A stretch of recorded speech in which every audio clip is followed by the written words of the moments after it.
In order for Syracuse to make a bowl, they have to do this. They have to beat one of these opponents, and all of these games are on the road. You got Georgia Tech, Miami. I know they just lost, but they're still a pretty good team. It's not like they lost to nobody. They lost to Louisville. And Notre Dame. So that's not great. Syracuse is going to have to win at least one of those games to make a bowl. And I wouldn't even say that it's a lock that Syracuse beats North Carolina on Halloween night and beats Boston College to close the regular season out. Because while those teams are bad, Syracuse is clueless at quarterback. And when you're clueless at quarterback, you can quite literally lose to anyone in the country. So I would not even pencil in wins against Boston College and North Carolina at this point. So it pains me to say this, that barring a miracle from Syracuse, they are not going to a bowl in 2025. So the season is unofficially over. Okay? It's done. 2025 is a wash. We just have to accept it. Let's all get to the acceptance phase. It's like the 5 stages of grief. Let's get to acceptance. Let's just understand it's over. They're not making a bowl. They need a miracle. Miracles are miracles. They're 1 in a million. It happens, but it's rare. But there's light at the end of the tunnel. And this is what I mentioned in this earlier in the podcast about how we're going to start optimistic with the defense, and we're going to end optimistic about the future of Syracuse. And the overall message for you all is this. Do not let the ending of the 2025 season overshadow what's to come for Syracuse football. Understand what happened in 2025. This team looked pretty good. They were on the road at Clemson, dominating that game. And I know that Clemson isn't a great team. I get it. But they were dominating it. They looked like a team that at minimum was going to make a bowl, and at maximum could definitely compete in the ACC. And I'm talking about compete potentially to go to Charlotte at the end of the year, play in the conference title game. It was on the table because that's how good they looked.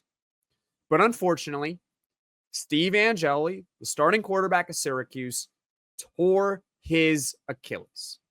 And the backup quarterback, he stinks. And they just can't win. Or they maybe can pull out a game or two at the end of the year, but their upside's gone. Right? So 2025 is a wash. But had Steve Angeli stayed healthy, I think this team would have been really good this year. I think it would have.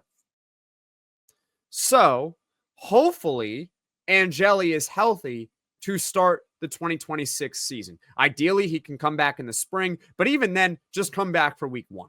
Just be ready for week 1. I know it's a torn Achilles, not easy.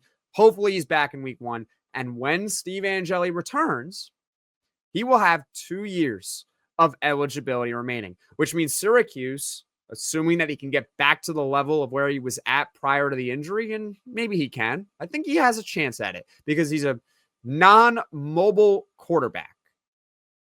So if it was a running back, I'd say his career's probably shot. It's done with the torn Achilles. With Angeli, I think he might have a chance of coming back from this and still playing at a high level. So you get him back for 2026. You also will likely have him for 2027 as well. Their non-conference slate in 2026 is not particularly challenging. Yes, they have Notre Dame, but that game is at home. Okay, you might want to assume a loss there, but the other 3 games are New Hampshire at home, Toledo at home, and at UConn. At minimum, Syracuse takes care of business. They should go 3-1 in their non-conference slate next year with a healthy Steve Angeli. And then their conference slate isn't particularly too difficult. It's winnable. The home games are Cal, Clemson, Louisville, SMU. The road is Boston College, North Carolina, Pitt, and Virginia. One could reasonably argue that with a healthy Steve Angeli next year, they could have a very good 2026. They could possibly contend in the ACC, but at minimum, they should be pretty good. They should at least make a bowl in 2026 with Steve Angeli. Beef up the defense a little bit. I understand that they had a good game, but hey, I still would want them to beef up the defense in the transfer portal. You got a 5-star in Calvin Russell coming in, who's a wide receiver. He should be great for Syracuse, hopefully as soon as 2026. If not, you have him for 2027 as well, with Steve Angeli as your quarterback. Syracuse in 2026, they have a top 30 national recruiting class coming in. And because Syracuse has been so bad now this season, Fran Brown is likely going to stick with the Orange, because I don't think Florida's going to hire him. I don't think Penn State is going to hire him. And whoever those teams take coaches from at their respective schools, I don't know if that made any sense, but if they poach someone from another school, I don't think that other school is then going to call Fran Brown and try to hire him based on what has happened this season. So really, the message is just don't let what is shaping up to be a brutal ending of 2025 overshadow what I think could be a very bright future for Syracuse and what could have been a really bright 2025. I think this could have been a good year. Many of you also believe that as well when Steve Angeli was rolling. Hopefully he's back next year. He's healthy, good to go. And this team can go back to winning games.